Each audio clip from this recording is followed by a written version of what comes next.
변두리 역사. 영화 007은 영국의 작가이자 기자였던 이언 플레밍이 집필한 스파이 소설이다. 그리고 주인공 제임스 본드를 중심으로 영화로 제작되었다. 1962년 1편 닥터너 살인번호부터 2021년 개봉 예정인 노타임 투 다이까지 총 25편이 제작되었다. 원작 소설은 1953년을 시대적 배경으로, 영화는 소련과의 냉전이 벌어질 때인 1962년을 배경으로 시작된다. 영국 영화의 자존심 중 하나인 장수 시리즈이며 영화사에서 가장 성공한 프랜차이즈 중 하나이기도 하다. 주인공 제임스 본드는 이언 플레밍이 창조한 가상의 첩보원으로 영국의 해외정보국 MI6에서 부여받은 007이라는 요원명을 가지고 있다. 00은 살인 면허를, 7은 그것을 가진 7번째 요원이라는 의미이다. 이언 플레밍 사망 후 작가를 바꿔가며 시리즈를 이어가고 있다. 007 영화의 주인공 제임스 본드 역은 1대 숀 코넬리부터 현재 6대 다니엘 크레이그까지 총 6명이다. 동과 서가 서로 상대보다 더 먼저, 더 나은 것을 만들어내려고 치열한 전쟁을 이어오던 냉전시대에 서구 세계를 수호하는 슈퍼히어로 007에 맞설 만한 대안을 동구권이 만들어내지 않았다면 이상한 일이었다. 영국의 제임스 본드가 한쪽의 대표 선수였다면 동독에는 베르너 브래데부시가 있었다. 제임스 본드가 스크린을 통해 세상과 만났다면 베르너 브래데부시는 브라운관을 통해 시청자를 만났다. 베르너 브래데부시는 동독 정부의 정보요원으로 설정되어 1973년부터 1979년까지 총 16회 제작 방영된 TV 시리즈 다스 운지 이빨의 비지어에 등장했다. 영어로는 디 인비저블 바이저, 우리말로는 보이지 않는 바이저였다. 즉, 007 시리즈는 다스 운지 이빨의 비지어, 제임스 본드는 베르너 브래데부시에 해당했다. 보이지 않는 바이저는 방송 당시 동독에서 선풍적 인기를 얻었다. 주인공 베르너 브래데부시는 스타시로 알려진 동독 국가안보부 아래에서 일하는 비밀요원이었다. 동독의 스타시는 미국의 CIA 그리고 영국의 국내 첩보 담당 부서 MI5와 같은 위치에 있었다. 당시 스타시는 도청을 포함한 정교한 감시, 그리고 협박과 고문을 통한 정보 수집 능력으로 악명이 높았다.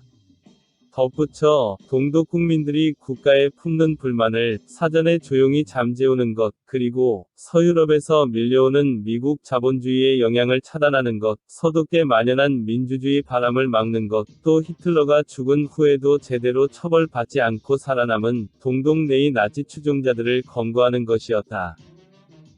스타시의 반인륜적 본질에도 불구하고, 보이지 않는 바이저의 주인공 베르너 브래데부시는 사악한 서구 무리로부터 선량한 동독을 수호하는 냉전 시기의 동독판 슈퍼히어로처럼 묘사되었다. 나름대로 공을 들여 독창성을 추구하던 보이지 않는 바이저는 16편에 가까워지면서 그 내용이 007 제임스 본드 시리즈와 상당 부분 겹쳤다. 물론 각 등장인물의 역할만 정확히 뒤바뀐 상태였다. 나토 대 바르샤바 조약기구, CIA 대 스타시, 서독 대 동독의 대립 구조에서 후자가 전자의 잔인하고 비정한 음모를 천신만고 끝에 결국 박살내는 내용이었다. 몇 가지 주요 에피소드를 보면, 동독의 군사 쿠데타를 유발하려는 나토 요원과 싸우는 스타시 요원, 미국의 도움으로 남아프리카에 지어진 무기 생산 공장을 폭파하는 골수 공산주의자, 지중해 연안 국가에서 파시스트 혁명을 모의하는 CIA 요원을 처리하는 베르너 브래데부시였다. 또한 007의 시그네처라 할 수 있는 인트로 총격 장면을 떠올리게 하는 보이지 않는 바이저의 오프닝은 그것의 경쟁 상대가 누구인지 바로 상기시켜주는데, 결국 시리즈 제작에 영감을 준 것이 007이었음을 노골적으로 드러냈다. 보이지 않는 바이저는 동독이 국가적으로 소유 운영하는 독일 영화 제작소 DEFA가 제작했다. DEFA가 보이지 않는 바이저를 제작한 목적은 1960년대 동독 내에 음성적으로 널리 퍼져 있던 007 제임스 본드의 인기를 뛰어넘고 젊은 국민들에게 다른 시각적 즐거움을 제공하는 것이었다. 007 영화가 동독 국민들에게 던지는 위험천만한 반공 메시지로부터 젊은 국민들을 보호하는 것이었다. 사실 이언 플레밍은 극렬 반공주의자로 그의 007 소설의 이를 명확히 드러냈으나 영화에서는 공산주의자 대신 다른 악의 세력으로 많이 각색되었다. 그럼에도 불구하고 007 영화는 두 세계의 체제가 아닌 문화가 충돌하는 쪽으로 방향이 잡히면서 어찌됐건 동구권에서는 불편한 영화가 되었고, 영국과 영국 정보기관이 세계 곳곳에서 벌어지는 일들에 개입할 수 있는 국가라는 것을 제임스 본드를 내세워 강조했다. 동독식 첩보영화 장르의 대표작이라 할 수 있는 보이지 않는 바이저가 제작되기 전 이와 유사한 영화들이 있었는데, 이 장르 주인공은 007 제임스 본드와는 다른 특성을 가지고 있었다. 술은 전혀 하지 못하며 가정에 충실하고 난잡한 서구 문명을 극도로 혐오하며 노동자들과 친분이 두텁고 평범한 옷을 주로 입었다. 이것은 007 제임스 본드의 특성과 정확히 반대되는 것들이었다. 베르너 브래데부시는 제임스 본드를 의식하지 않았다면 나올 수 없는 캐릭터였다. 서구 문화에 대항하면서 서구 문화의 아류물을 만든 아이러니에도 불구하고 보이지 않는 바이저 출연진들의 연기력은 출중했다.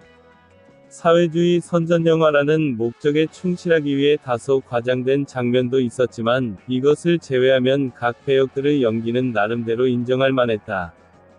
거기에 1편부터 10편까지 베르너 브래데부시 역을 맡았던 아르미 밀러 슈타는 동독에서 추방되어 서독을 거쳐 자신이 극 중에서 맞서 싸웠던 자본주의 미국의 영화계로 흡수되어 샤인, 더 게임 등 여러 영화에 출연했다. 오늘은 동독판 007, 보이지 않는 바이저에 대한 재미있는 역사를 알아보았습니다. 다음 영상에서 또 뵙겠습니다. 감사합니다. 변두리 역사